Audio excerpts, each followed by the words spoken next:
પૂજ્યપાદ આનંદ ઘરજી ભગવંતની પરાવાણી ઋષભ જીનેસર પ્રીતમ માહરો. પરાવાણી એટલે શું?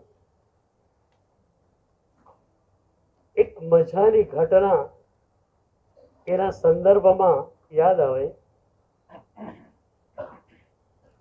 પાટણમાં પૂજ્યપાદ સાધના મહર્ષિ ગુરુદેવ ભદ્રંકર વિજય મહારાજ સાહેબ બિરાજમાન હતા. મારું ચાતુર્માસ અમદાવાદ હતું. એ પછી મારે પાલનપુર જવાનું હતું, પણ ખાસ ગુરુદેવના દર્શન માટે હું પાટણ ગયો. પાટણમાં સાહેબજી પંચાસરા દેરાસરની સામે નગીનભાઈ પૌષદ શાળામાં હતા. ઉપન્યાસ વજ્રશેર વિજય મારા સાહેબને મેં પૂછ્યું કે સાહેબજીના ચરણોમાં એમની ઉર્જામાં થોડી વાર બેસવું છે. સાહેબજીને ક્યારે અનુકૂળતા રહે. સ્વાસ્થ્ય એ વખતે નાજુક હતું. મને એમણે કહ્યું બપોરે 4 વાગે તમે ઉપર આવો સાહેબજીના રૂમમાં.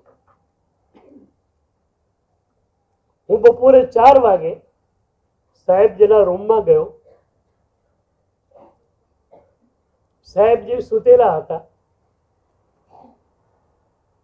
બાબુભાઈ કડીવાલા થોડે દૂર બેઠેલા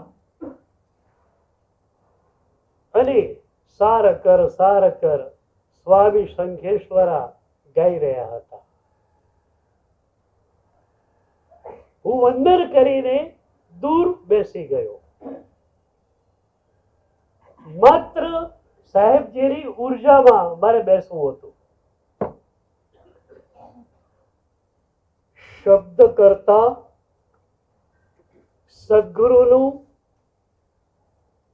શરીરની ભાષા સૂક્ષ્મ છે. એના કરતા પણ સદગુરુનું ફેશિયલ એક્સપ્રેશન, ચહેરા પરનો હાવભાવ એ સૂક્ષ્મમાં જશે અને સૌથી સૂક્ષ્મમાં જશે ઉર્જા. એ પવિત્ર દેહમાંથી જે ઉર્જા વહી રહી હોય, બસ તમે ન્યુટ્રલ થઈને બેસો, ખાલી થઈને બેસો, એ ઉર્જા તમને ભરી કાઢે. બીજું કઈ જ કરવાનું નહીં. મહાપુરુષો પાસે ગયા, બેસી જવાનું, આંખો બંધ કરીને. હું એ રીતે બેઠેલો, અચાનક ગુરુદેવની આંખ ખુલી. એમની નજર મારા ઉપર પડી. સાહેબ જે ઈશારો કર્યો હાથથી નજીક આવવા, હું નજીક ગયો. એ વખતે ગુરુદેવને ગળાની તકલીફ હતી અને એટલે બોલી શકતા નહોતા. પણ કેટલી કરુણા એમની! એમણે ગળા પાસે આંગળી અડાડી અને ઈશારાથી કહ્યું કે બોલી શકાતું નથી. મેં કહ્યું ગુરુદેવ, આપે બહુ શબ્દો આપ્યા છે, આપે તો અમને ન્યાલ કરી નાખ્યા છે. ઉપન્યાસજી ભગવંતના શબ્દોને હું આપણા માટેનું આગમ કહું છું. મારા કોઈ પણ પુસ્તકમાં કોઈ પણ રેફરન્સ મારે લેવો હોય તો હું સીધો રેફરન્સ લેતો નથી. એક લેખકે લખ્યું, આચાર્ય સૂત્રમાં આમ લખાયેલું છે. હું એ રેફરન્સ નહીં લઉં, હું આચારાંક સૂત્ર મૂળમાં જોઈશ અને એ રેફરન્સ એ રીતે લાગશે તો જ મારા પુસ્તકમાં લઈશ. પણ પન્યાસજી ભગવંતનું વચન એટલે મારા માટે આગમ. સાહેબજી લખ્યું હોય કે આ રીતે શાસ્ત્રમાં આમ છે એટલે મારા માટે આગમ થઈ ગયો. મેં કહ્યું ગુરુદેવ આપે ખૂબ આપ્યો છે, આપ ખૂબ વરસ્યા છો. હવે આપના શબ્દોની અપેક્ષા છે પણ નહીં, માત્ર આપની ઉર્જામાં બેસવા માટે જ હું આવેલો છું. આપની અનુકૂળતા હોય ત્યાં સુધી આપની ઉર્જામાં બેસીશ, પછી ચૂપકે ચૂપકે ચાલ્યો જઈશ. પણ કેવી કરુણા એમની! એક વાક્ય તો સાહેબજી એ વખતે બોલ્યા જ, ગળાની તકલીફ. હું કહું છું કે સાહેબજી શબ્દોની જરૂર નથી, પણ એમની કરુણા. એક વાક્ય એમણે મને કહ્યું કે પરા તરફ જજે. એક જ વાક્ય. આપણે ત્યાં 4 ભાષા, વૈખરી, મધ્યમા, પશ્યંતી અને પરા. તો સાહેબજીએ મને કહ્યું પરા તરફ જજે. મારે માટે એક મંત્ર બની ગયો, એક શક્તિપાત. અને એ શક્તિપાતને કારણે પરામાં જવું એકદમ આસાન થઈ ગયું. શબ્દો બોલીએ કે સાંભળીએ એ વૈખરી, શબ્દોની સાથે અર્થનું અનુસંધાન થાય તો મધ્યમાં. ચૈત્યવંદન કર્યું, નમુત્થુણમ બોલ્યા, પણ એના અર્થનો વિચાર નહોતો આવ્યો તો માત્ર વૈખરી થઈ, મધ્યમાં નહીં આવે. પણ એક એક વિશેષણ નમુત્થુણમનું બોલતા જાઓ અને આંખમાંથી આંસુ ટપકતા હોય, આવા મારા ભગવાન, અભય દયાણમ, ચક્ષુ દયાણમ, મગ્ગ દયાણમ. ચક્ષુ દયાણમ, પ્રભુને જોવાની, પ્રભુના માર્ગને જોવાની ચક્ષુ આપનાર પણ પ્રભુ છે. તો શબ્દની સાથે અર્થનું અનુસંધાન થયું એ મધ્યમાં. પશ્યંતી બહુ જ મજાની ભાષા છે. આપણે ત્યાં ઘણા બધા ગ્રંથો છે જે પશ્યંતીના લયમાં ઉતરી આવ્યા છે. યોગસાર, જે દેવ શ્રમણ વિજય વ્યાખ્યાનમાં વાંચે છે, પણ એ યોગસારના કરતા કોણ? કોઈ નામ નથી. હૃદય પ્રદીપ ષટ્ત્રિશિકા, અદ્ભુત ગ્રંથ, પણ એના રચયિતા કોણ? કોઈ નામ નથી. તો એ ગ્રંથો પશ્યંતીના લયમાં ઉતરીને આવ્યા છે. પશ્યંતી એટલે શું? એનો શબ્દાર્થ થાય જ્યોતિ ભાષા. એવું બને છે એક આચાર્ય ભગવંત હોય, એમની પગની તકલીફ છે. વર્ષો સુધી એક ઉપાશ્રયમાં એમને રહેવાનું થયું છે. એક ગ્રંથ એમણે સેંકડો વાર શિષ્યોને આપ્યો છે. હવે આચાર્ય ભગવંત ગયા, એમની ચીર વિદાય થઈ. એમની પાસેથી જે લોકો એ ગ્રંથ ભણેલા એ પણ ગયા, અને એટલે પરંપરામાં એ ગ્રંથ લુપ્ત થઈ ગયો.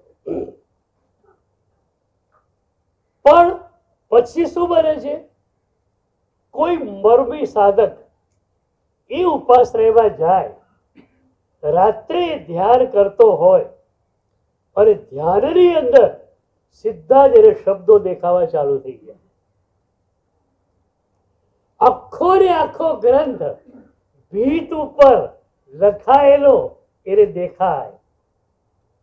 એ પછી કાગળમાં લખી લે, પણ એ લખનાર માણસ રચયિતા તરીકે પોતાનું નામ થોડું લખે, એ તો લઈયો છે. તો એને પણ ખબર નથી કે મૂળ રચયિતા કોણ છે. તો પશ્યંતી ભાષા આ રીતે આવે છે. પરાની અંદર માત્ર મહાપુરુષો દ્વારા ભાવ આપવામાં આવે છે. શબ્દો એના પોતાના હોય છે. પશ્યંતી અને પરામાં ફરક આ પડે. પશ્યંતીમાં શબ્દો એના એ આયા જે મૂળ રચનાકારના હતા. પરાની અંદર માત્ર ભાવ આપવામાં આવે છે. એ ભાવના આધારે શબ્દોની રચના આ પરા વાણીને ઝીલનાર પોતે કરે છે. આપણે ત્યાં પરંપરાથી એવું મનાય છે કે પંચસૂત્ર ગ્રંથ ચિરંતરાચાર્ય કૃત છે. પણ હમણાં જે આધારો મળ્યા એના પરથી સ્પષ્ટ થયું કે પંચસૂત્ર મૂળ પણ હરિભદ્ર સુરી મહારાજની જ કૃતિ છે. ઉપાધ્યાય યશોવીજી મહારાજે ધર્મ પરીક્ષામાં રેફરન્સ આપ્યો કે પંચસૂત્રમાં હરિભદ્ર સુરીએ આમ કહ્યું છે અને પંચસૂત્ર મૂળના શબ્દો કોટ કર્યા છે. એટલે આનાથી વધારે સશક્ત પુરાવો કોઈ જોઈએ નહીં. પણ છતાં પરંપરાની અંદર હરિભદ્ર સુરીનું નામ ન આવ્યું, ચિરંતરાચાર્યનું નામ આવ્યું. કારણ શું? કારણ એક જ હતું કે હરિભદ્ર સુરી મહારાજે પરાની અંદર એ ગ્રંથ લીધેલો. પંચસૂત્રનું પહેલું સૂત્ર અને એની સાધના ત્રિપદી અદ્ભુત.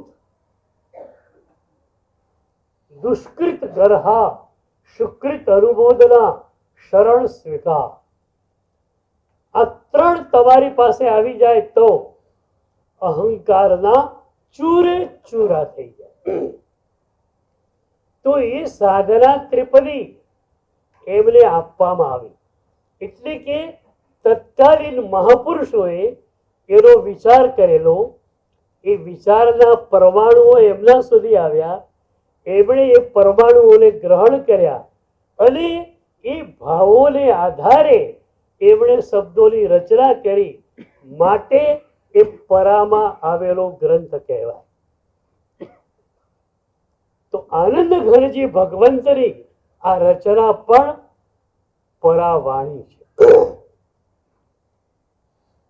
એમને તત્કાલીન મહાપુરુષોએ અથવા નજીકના ભૂતકાળમાં થયેલા મહાપુરુષોએ જે ભાવો આપેલા, જે વિચારો આપેલા અને એ વિચારોને ઝીલીને એમણે આ રચના કરી છે. એવું બને એક મહાપુરુષ એક ઉપાશ્રયમાં વર્ષો સુધી રહ્યા છે. એમણે એક વિચારોને, એક ભાવધારાને સઘન બનાવી છે. જેમ કે પન્યાસજી ભગવંત લુણાવા અને બેડામાં ઘણો સમય રહ્યા, તો મારા જેવા માટે તો એ લુણાવા અને બેડા તીર્થ છે. ત્યાંના ઉપાશ્રયમાં હું જાઉં અને ધ્યાન દશામાં બેસું તો પન્યાસજી ભગવંત જે ભાવ દશામાં હતા એ ભાવ દશા બેઠી ને બેઠી મને મળી શકે. એટલું બધું આપણી પાસે છે, આપણને એનો ખ્યાલ જ નથી. તો તત્કાલીન મહાપુરુષોએ અને આનંદગંજી ભગવંતથી 100-200 વર્ષ પહેલા થયેલા મહાપુરુષોએ જે ભાવો ભાવિત કરેલા, એ ભાવો આનંદગંજી ભગવંતને મળ્યા અને એ ભાવના આધારે આ સ્તવના શરૂ થઈ. અને એટલે આપણે કહીએ છીએ કે આનંદ ઘરજી ભગવંતની વાણી પરાવાણી છે। ऋषभ जिने सर प्रीतम माहरो, प्रभु मारा परम प्रिय, प्रभु परम प्रिय बने ત્યારે શું થાય? આપણું મન, આપણું હૃદય, આપણું અસ્તિત્વ પૂરેપૂરું પ્રભુના ચરણોમાં સમર્પિત થયેલું હોય। મહોપાધ્યાય યશો વિજય મહારાજે પ્રભુનો પરમ પ્રેમ મળે ત્યારે કઈ ભાવ દશા થાય એની વાત સ્તવનામાં કરી।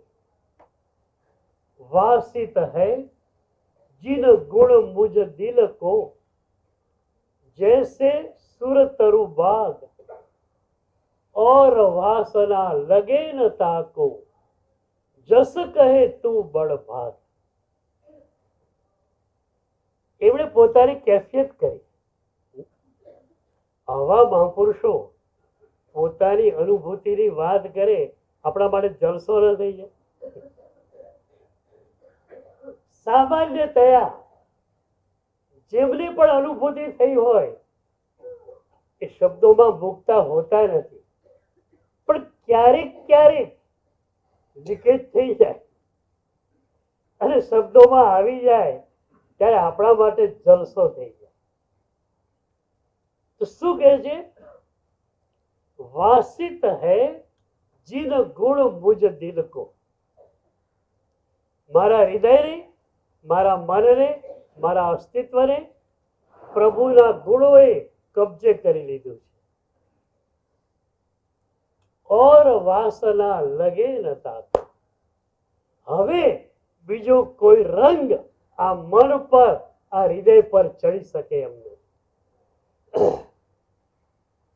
એટલે જ પ્રભુના સાધુની કે પ્રભુની સાધ્વીની સાધના આ છે। એનું મન સંપૂર્ણતયા પ્રભુને, પ્રભુની આજ્ઞાને સમર્પિત થઈ ગયું। ભોજન કરે છે તો શરીર ભોજન કરે છે, મન નહીં। તમારે પણ એક કક્ષામાં આવું છે ને, ઘણી વાર એવું રમે, જમવા બેસવાની તૈયારી હોય, કોઈ ફોન આવે, ફોન જરા ચિંતાજનક છે, શેર બજારમાં ઉથલ પાથલ થઈ ગઈ છે અને તમારા 10-20 લાખ સંડોવાઈ ગયા છે। હવે તમે જમવા બેસો, જમી પણ લો, કોઈ પૂછે પાછળથી શાક શેનું હતું, અરે પૂછ શ્રાવિકાને, મને ક્યાં ખબર, હું તો આ 20 લાખની મોકાણમાં હતો।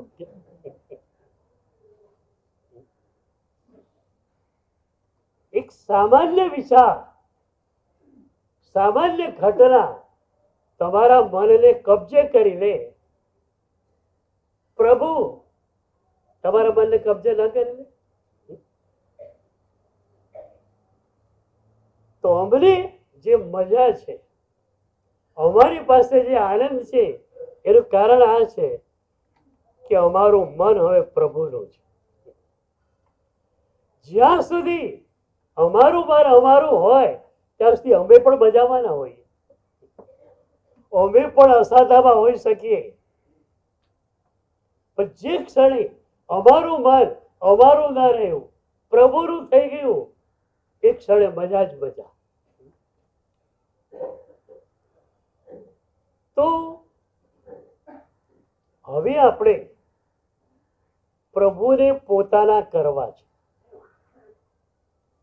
એના માટેની એક મજાની સાધના મોહન વિજય મહારાજ સાહેબે સ્તવનામાં આપી। આપણી સ્તવનાઓ તો ભક્તિ અને સાધનાની મજાની જુગલબંધીથી ભરાયેલા છે। એક બાજુ ભક્તિ ખુલતી હોય, બીજી બાજુ સાધના ખુલતી હોય, એટલી મજાની કડી છે। ચિત્ત ચાહે પ્રભુ ચાકરી, મન ચાહે મળવાને કાજ, નયન ચાહે પ્રભુ નિરખવા, દ્યો દર્શન મહારાજ।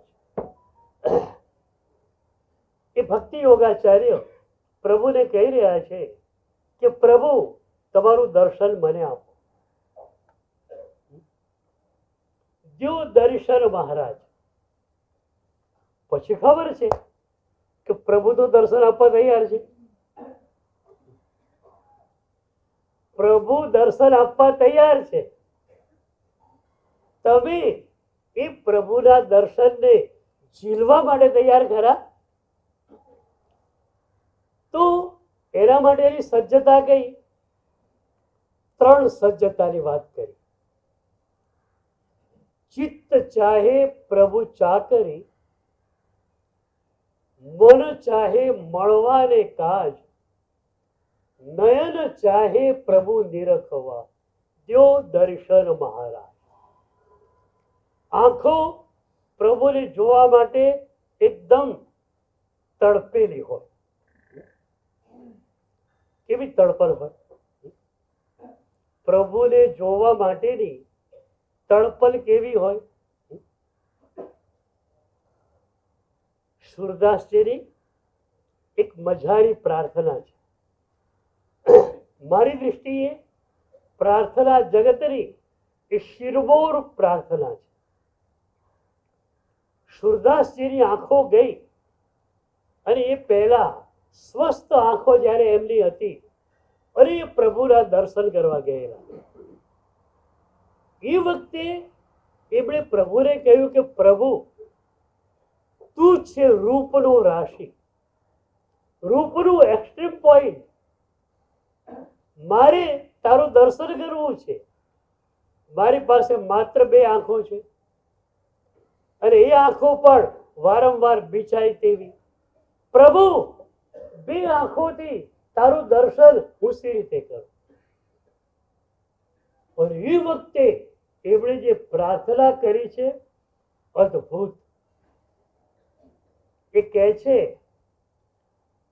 લોચન રોમ રોમ પ્રતિ માંગો.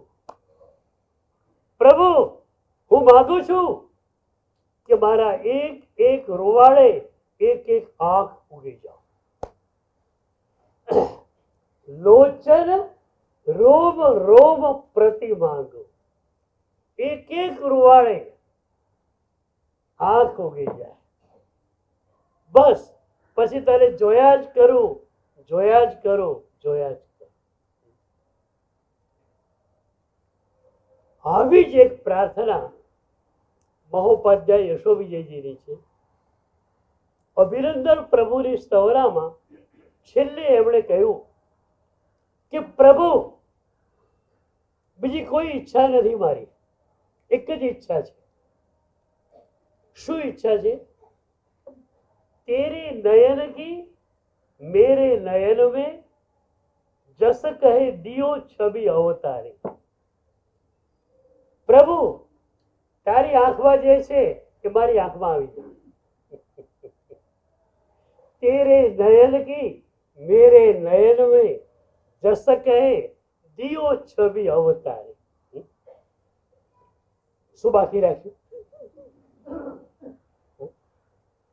પ્રભુની આંખોમાં જે પરમ નિર્વિકાર દશા છે, પ્રભુની આંખોમાં જે જગન મિત્રતા છે, પ્રભુની આંખોની અંદર જે પરમ વિતરાગ દશા છે, એ બધું જ માગી લીધું એક સાથે.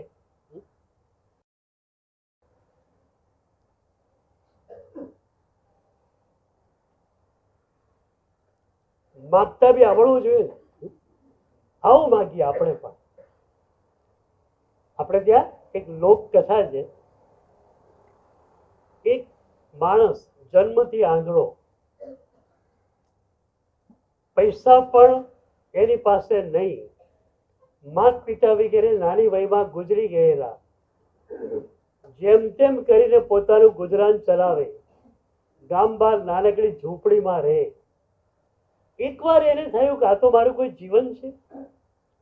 ત્યાં એને ખ્યાલ આવ્યો કે એક દેવ છે જંગલમાં, અને ત્યાં જઈને સાધના કરીએ અને દેવ રીઝી જાય તો આપણું કામ પતી જાય. એ તો કે અમે મારા જીવતરમાં અત્યારે છે શું. ગયો ત્યાં જંગલમાં દેવના મંદિરે બેસી ગયો એક દિવસ ન ખાધું ન પીધું, બીજો દિવસ, ત્રીજો દિવસ દેવ પ્રસન્ન થયો, કહ્યું કે માગ માગ માગે તે આપું. પેલો હોશિયાર બહુ હતો, એણે વિચાર કર્યો કે સૌથી પહેલા તો મારે મારી આંખો માગવી જોઈએ. દેવ વરદાન આપશે, માગ માગે તે આપું.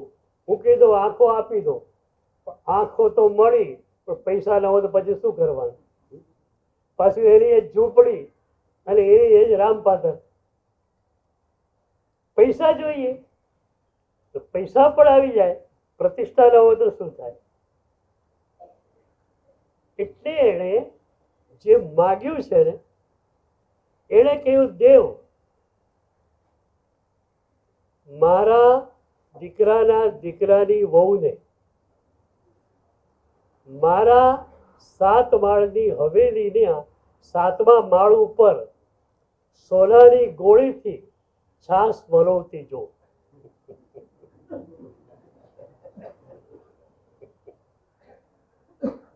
આંખ માગી, સંપત્તિ માગી, પરિવાર માગ્યો, આયુષ્ય માગી લીધું. આ એક જ પ્રાર્થના, તેરે નયન કી મેરે નયન में જસ કહે દિયો છબી અવતાર. પ્રભુ તારી આંખમાં જે છે મારી આંખમાં આવી જાઓ. હવે બોલો, પ્રભુ તૈયાર નથી, તમે તૈયાર નથી? સાચું તો અમને પ્રભુ આપે ને તમને ન આપે એ પ્રભુનું કે ભેદભાવ છે? અને ભેદભાવ રાખે તો પ્રભુ કહેવાય ખરા? તો પ્રભુ તમને આપવા તૈયાર છે, તમે લેવા તૈયાર નથી. તો એ લેવાની સજ્જતાની વાત કરે છે. ચિત્ત ચાહે પ્રભુ ચાહ કરી, મન ચાહે મળવાને કાજ, નયન ચાહે પ્રભુ નિરખવા. આંખ, મન અને ચિત્ત આ ત્રણેય પ્રભુ માટે અત્યંત લાલાયિત બનેલા હોય તો પ્રભુનું દર્શન એ જ ક્ષણે થઈ જાય. ચિત્ત અને મન બેને છૂટા પાડ્યા છે. આપણી પરંપરામાં 2 પરંપરાઓ છે. એક પરંપરા એવી છે જેમાં મન અને ચિત્ત એકબીજાના પર્યાય છે. એટલે મન માટે ચિત્ત વાપરવું, ચિત્ત માટે મન શબ્દ વાપરવું. પણ બીજી પરંપરા એવી છે જેમાં બંનેનો અર્થ અલગ છે. મન એટલે શું? જે મનન કર્યા કરે, માત્ર વિચારો કર્યા કરે એ મન. અને ચિત્તી શક્તિ જોડે, આત્મશક્તિ સાથે જોડાયેલું જે છે એ ચિત્ત છે. મનની વ્યાખ્યા શું થઈ? જે વિચાર્યા કરે, મનન કર્યા કરે એ મન. તમારી વિચારોની ફેક્ટરી છે, રાત દિવસ ચાલુ ને. એક વાત તમને પૂછું, કદાચ તમારી કોઈની ફેક્ટરી હોય તો એમાં તમે પ્રોડક્શન કેટલું કરો? જેટલું સેલ થાય એટલું.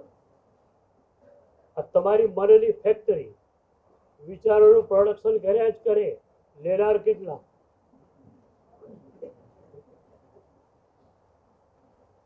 રાત અને દિવસ તમારી મનની ફેક્ટરી ધમધમતી. એ વિચારોને લેનાર કોણ? સેલ તો છે નહીં, પ્રોડક્શન લેવા માટે. અને બહુ મજાની વાત તો એવી છે કે તમે તમારા ઘરે બેઠેલા હોય, એકદમ આમ ચિંતનના મુદ્રામાં, કોઈ તમારો મિત્ર આવેલો હોય, તમને આવ્યો છે એ પણ ખબર ન પડેલી હોય. પેલો મિત્ર જતો પણ રહે, અઠવાડિયા પછી ફરી એ મિત્ર મળે ત્યારે પૂછે, યાર અઠવાડિયા પહેલા તારા ઘરે આવેલો, તું બેઠેલો દિવાલ ખંડમાં, પણ કોણ જાણે ક્યાં ખોવાઈ ગયેલો? હું 10 મિનિટ તારી સામે બેઠો, તારે ખબર બી ન પડી.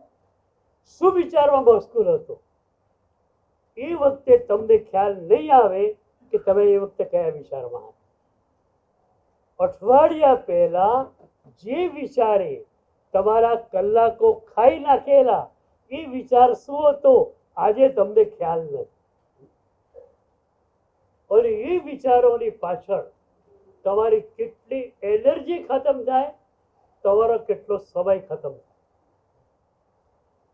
તમે વિચારો છો ને એમાં તમારી આત્મશક્તિ ખતમ થાય છે.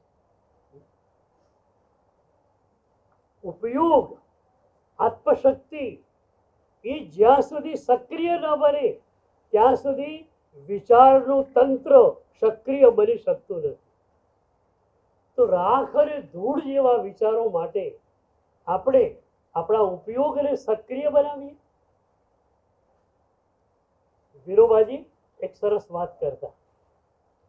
વિનોબાજી કહેતા એક ખેડૂત હતો, એને 2 ખેતર હતા થોડે થોડે દૂર. એકમાં રાઈ વાવેલી, એકમાં શેરડી વાવેલી. કૂવો એક જ, પાઇપલાઇન 2 ખેતરમાં જતી હતી.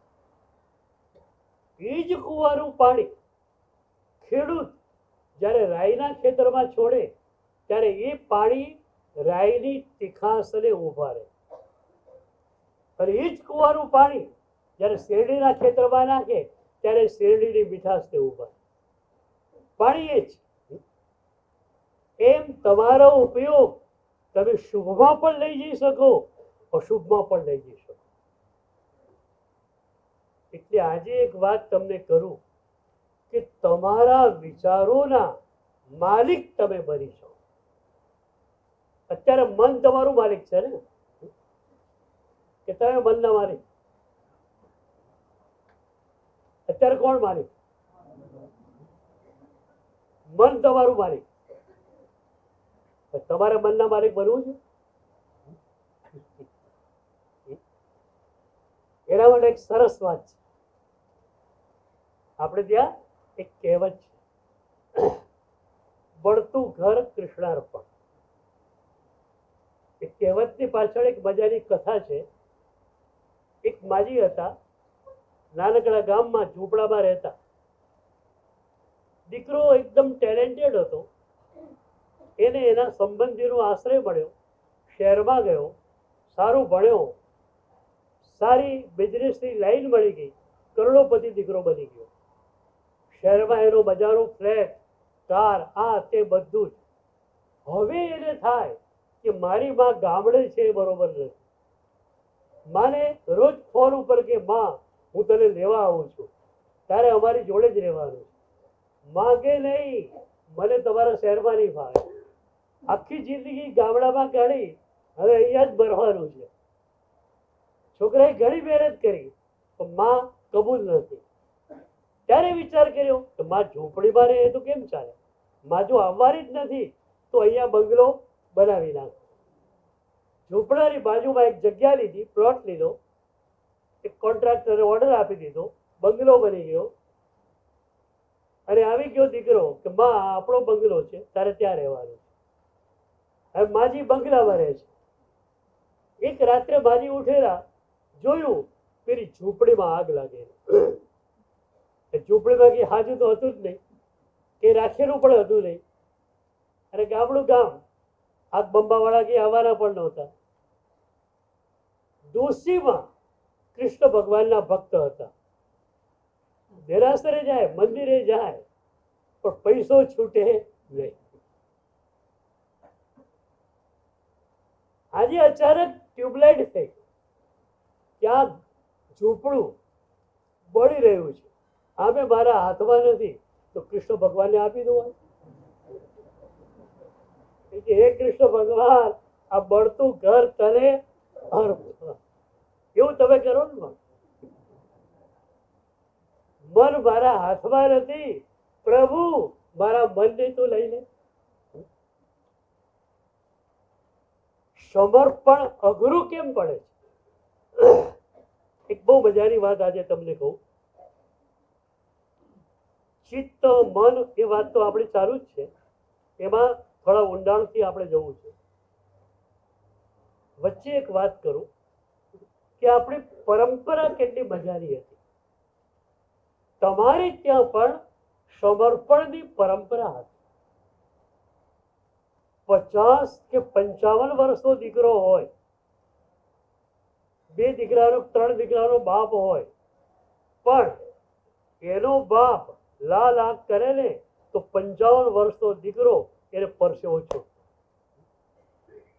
આ એક સમર્પણની ધારા તમારે ત્યાં હતી, અને એ સમર્પણની ધારા ત્યાં હતી ત્યાં સુધી અમને પણ જલસો હતો. કારણ કે આ લોકો બધા આવે સમર્પણની ધારામાંથી જ આવે, એટલે અમારે વધારે સમર્પણ એમને શીખવવું પડે નહીં. 101 વર્ષ પહેલાની એક ઘટના કહું. દક્ષિણ ભારતમાં એક કવિ થયા, થિરુવલ્લુવર એમનું નામ. કાવ્ય રચ્યા જ કરે અને એમાંથી આજીવિકા પણ બધાથી ચાલ્યા કરે. લગ્ન થયા. લગ્નના પહેલા દિવસે એમણે પોતાની પત્નીને કહ્યું કે હું જમવા માટે બેસું ત્યારે તું બીજી તો સુવિધા કરીશ જ, પાટલો પાથરીશ, થાળી મૂકીશ, વાટકી મૂકીશ, પાણી માટે ગ્લાસ મૂકીશ, ભાત અને દાળ તું નાખીશ થાળીમાં, પણ એ બધાની સાથે એક સોયો પાટલા ઉપર તારે રોજ મૂકવા. દક્ષિણ ભારતમાં દાળ ભાતનો ખોરાક. સવારે 10 વાગે દાળ ભાત, સાંજે 5 વાગે દાળ ભાત. તો થાળી તો જોઈએ, કારણ ભાત એમાં નાખવાના, વાટકી જોઈએ, દાળ એમાં નાખવાની, ગ્લાસ જોઈએ પાણી ભરવા માટે, અને સોયો પણ મૂકી દેવાનો. પત્ની જોડે બેસીને જમાડે. અઠવાડિયું, મહિનો, 2 મહિના સોયાનો ઉપયોગ ક્યારે થતો નથી. પણ ઉપયોગ થાય કે ના થાય? પાટલા ઉપર મૂકો ત્યારે એને ગરમ પાણીમાં ધોઈને મૂકવું પડે, ફરી પાટલા પરથી લો ત્યારે ફરી પાછો ગરમ પાણીમાં ઉકાળવો પડે, ફરી સાંજે એ જ કડાકૂટ. મહિનાઓ વીત્યા, વર્ષો વીત્યા. આજે હોય તો શું થાય? આજે પતિની હિંમત છે એવું કહી શકું.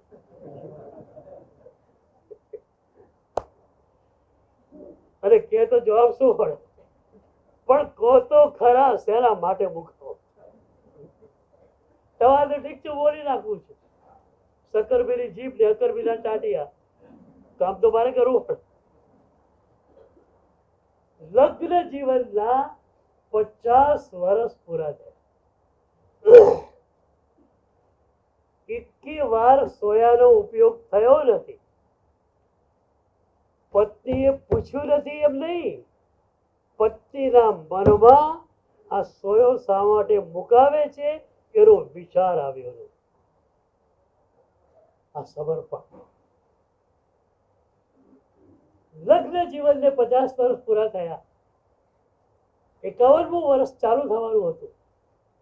એ દિવસે કવિ પોતાની પત્નીને પૂછે છે કે હું સોયો મુકાવું છું, ઉપયોગ થતો નથી, તારે રોજ સવારે સાંજે કડાકૂટ કરવી પડે છે, તને વિચાર નથી આવતો કે શા માટે સોયો મુકાવું છું? ત્યારે પત્ની કહે છે, વિચાર શું કરવાનું હોય? તમે કહ્યું એટલે કરવાનું હોય. અમારે ત્યાં આજે પણ આ વાત છે, આજ્ઞા ગુરુણામ યવિચારણીય. સદગુરુની આજ્ઞા આવી, વિચાર નહીં કરવાનો.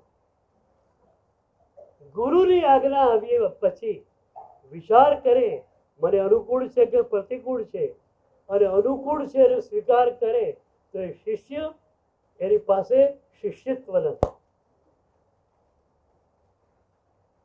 પત્ની કે છે એમાં વિચાર શું આવે? તમે કહેલું માટે કરવાનું.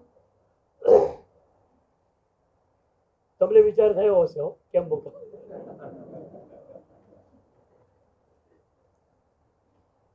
પતિ કહે છે કે આપણે બ્રાહ્મણ છીએ, આપણી જમવાની જગ્યા ગારથી લીપેલી હોય. મને વિચાર આવ્યો કે ભાતરો એક કણીઓ પણ નીચે પડી જાય તો આપણા માટે અન્ન એ દેવ છે, અને એટલે કે દેવનું અપમાન થાય નહીં. દેવને તો માથે જ ચડાવવાનો હોય. તો ભાઈ એ ચોખાનો દાણો ગાર ઉપર પડી ગયો, લીપણ ઉપર, એને હાથથી લઉં તો હાથ કદાચ સહેજ ધૂળથી ખરડાય, અને નીચે તો રખાય નહીં.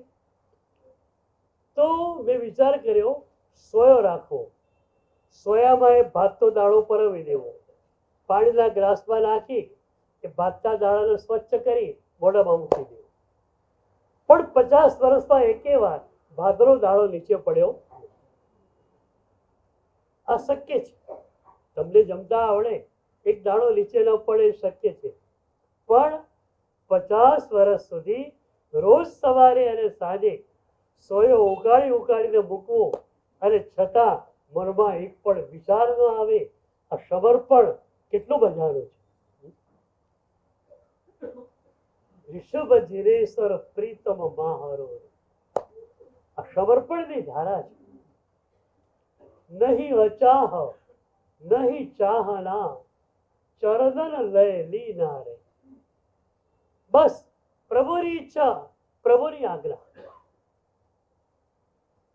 એક હિન્દુ સંતની વાત આવે છે, બહુ જ પ્રતિષ્ઠિત સંત એ પ્રદેશના.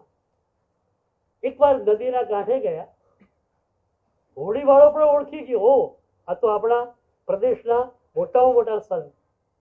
બાપજી પધારો, બાપજી સામે કાંઠે જવું છે, મારી હોડીમાં બેસો, પવિત્ર કરો. સંત એની હોડીમાં બેઠા. નદી મોટી હતી, અધવચ્ચે હોડી ગઈ ત્યાં સેજ હોડીનું કાપડ જર્જરી એક કાણું પડ્યું. કાણું પડ્યું, પાણી અંદર આવવા લાગ્યું. એટલે નાવિક બે કામ કરે છે, એક બાજુ હલેસા મારે છે, બીજા હાથે અંદર આવેલું પાણી બહાર ફેંકે છે. એ વખતે સંતે શું કર્યું આપણી કલ્પનામાં ન આવે. છત્રી હતી, તો છત્રીના ઘોડાથી એમણે બીજી બાજુ કાણું પાડ્યું. એક કાણું તો પડેલું હતું, બીજું કાણું પાડ્યું, વધારે પાણી આવવા માંડ્યું. પણ નાવિકના મનમાં કોઈ વિચાર નથી આવતો. એક બાજુ હલેસા મારે છે એક હાથે, બીજા હાથે પાણી ઉલે છે, અને એમાં નદી એકદમ કિનારા તરફ આવી ગઈ.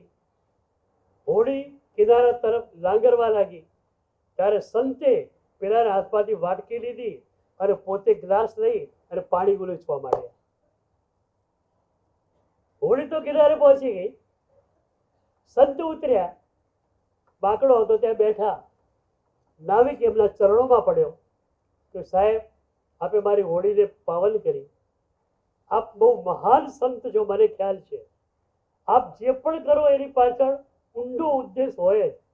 મારે જાણવું છે કે એક કાણું પડ્યું ત્યારે આપે બીજું કાણું કેમ પાડ્યું, અને છેલ્લે છેલ્લે મારો ગ્લાસ લઈ તમે પાણી ઉલેચવા કેમ માંડ્યા. એ સંતે જે જવાબ આપ્યો યાદ રાખજો. એ સંતે કહ્યું કે હોળીમાં કાણું પડ્યું ત્યારે મને લાગ્યું કે પ્રભુની ઈચ્છા ડુબાડવાની છે, અને પ્રભુની ઈચ્છા ડુબાડવાની હોય તો તરનાર આપણે કોણ? અને પ્રભુની ઈચ્છા હોય તો પ્રભુની ઈચ્છા જલ્દી સાકાર બનવી જોઈએ. એટલે બીજી બાજુ કાણું પાડ્યું, જલ્દી નાવડી ડૂબે, ખતમ. પણ હોડી કિનારા સુધી આવી ગઈ ત્યારે થયું કે ના, પ્રભુની ઈચ્છા તો અમને કાંઠે લઈ જવાની છે. તો પ્રભુની ઈચ્છા કાંઠે લઈ જવાની હોય તો અમે ડૂબનારા કોણ? એટલે ગ્લાસ લઈ અને પાણી બહાર કાઢવા માંડી પડે. આ સમર્પણ, આ સમર્પણ આનંદ ઘરજી ભગવંત પાસે હતું. આપણે એમના ચરણોમાં પડીને માગીએ કે હે આનંદ ઘર પ્રભુ, તમારી પાસે જે પ્રભુ પ્રત્યેનું સમર્પણ હતું એનો નાનકડો અંશ અમને પણ